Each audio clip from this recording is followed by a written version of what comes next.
हे परम आदरणीय समस्त मूल निवासीगण, शिव विद्यालय बहुजन पुस्तकालय यूट्यूब चैनल की ओर से सभी बहुजन वीर वीरांगनाओं को हार्दिक वंदन और आप सभी को जय मूल निवासी से सादर अभिवादन। 18 नवंबर राष्ट्रपिता ज्योतिबा फूले का परिनिर्वाण दिवस है। उन्हें कोटि कोटि नमन।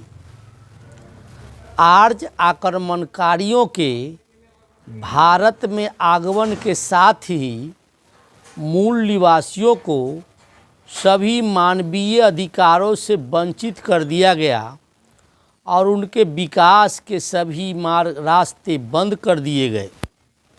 फलस्वरूप मूल निवासी पशु के जीवन से भी गया गुजरा जीवन जीने को मजबूर थे। इसी सामाजिक परिस्थिति में क्रांति दूत ज्योतिबा फूले का जन्म हुआ। होश संभालने के साथ ही उन्होंने शिक्षा का महत्व समझा।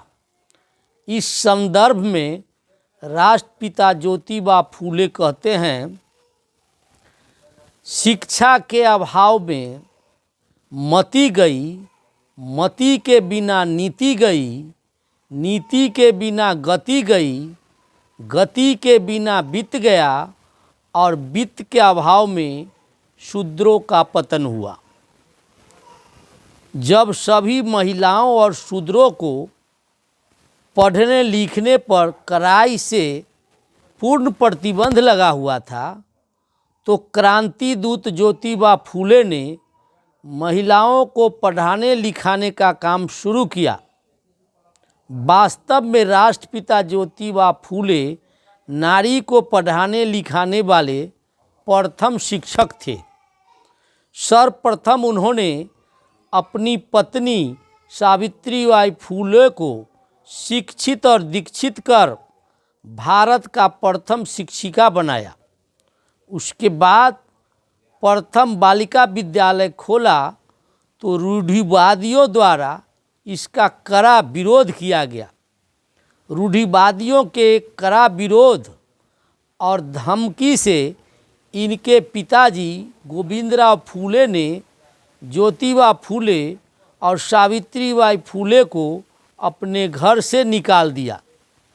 ऐसी विषम परिस्थिति में क्रांति प्रेमी उस्मान शेख ने विद्यालय चलाने के लिए अपना मकान दिया और सारी साधन और संसाधन दिया। उनकी बहन फातिमा शेख और फूआ सगुना बाई भी विद्यालय में पढ़ाने लगी। आज सभी मूल निवासी महिला पुरुषों के शिक्षित दीक्षित होने, बड़े बड़े पद हासिल कर मान सम्मान और सुखी संपन्न जीवन बिताने के पीछे राष्ट्रपिता ज्योतिबा का यादगार अमूल्य योगदान है। सचमुच ज्योतिबा फूले राष्ट्रपिता थे। वे अग्रगणी समाज सुधारक और क्रांति दृष्टा विचारक थे। वे अपने ढंग से उपेक्षितों, अधिकार वंचित दलितों और पिछड़े को जगाना चाहते थे। वह सामाजिक व्यवस्था में आमूलचूल परिवर्तन के इच्छुक थे। इसके लिए वे आजीवन संघर्ष करते रहे।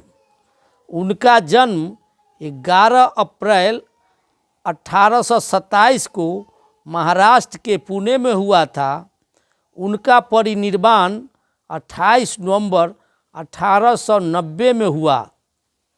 राष्ट्रपिता ज्योतिबा फूले का साफ साफ कहना था कि शिक्षा उसे कहते हैं जो सही को सही और गलत को गलत कहने की क्षमता को विकसित करती है। शिक्षा अगर बर्ताव में न दिखे तो डिग्री महज कागज का टुकड़ा है। ढेर सारी किताबें पढ़कर डॉक्टर, इंजीनियर, वकील, प्रोफेसर, वैज्ञानिक, प्रशासनिक अधिकारी व कर्मचारी बनने के बाद भी अगर दिमाग में अंधविश्वास, सड़े गले विचार और वैज्ञानिक पुराने तौर तरीके के वैसे ही बने रहे तो यह किताबी ज्ञान गद्दे पर रखी किताब के बोझ जैसा है। इतना ज्ञान हासिल करने का क्या फ़ायदा जबकि आपका दिमाग पाखंड और अंधविश्वास से भरा है, तो आपका ज्ञान व्यर्थ है। ज्ञानी वही है जिसका ज्ञान मानवता के काम आए। शिक्षित वही है जिसकी शिक्षा समाज का उद्धार कर सके। धनवान वही है जिसके धन से समाज का भला हो सके। बलवान वही है जो शोषित वंचितों की लड़ाई लड़ सके। अगर आपकी शिक्षा, ज्ञान, धन और बल केवल आपके पेट पालने में लग रहा है तो यकीन मानिए आप में और जानवरों में कोई फर्क नहीं है। राष्ट्रपिता को कोटि कोटि हार्दिक नमन। आप लोगों ने मुझे बड़े धैर्य से ध्यानपूर्वक सुना, इसलिए कोटि कोटि आभार। फिलहाल इतना ही, फिर मिलते हैं अगले वीडियो में। अगर वीडियो पसंद आए तो इसे शेयर करें, लाइक करें और सब्सक्राइब करें। जय भारत, जय संविधान, जय विज्ञान, जय मूल्यवासी, जागो मूल्यवासी, जागो जागो मूल्यवासी।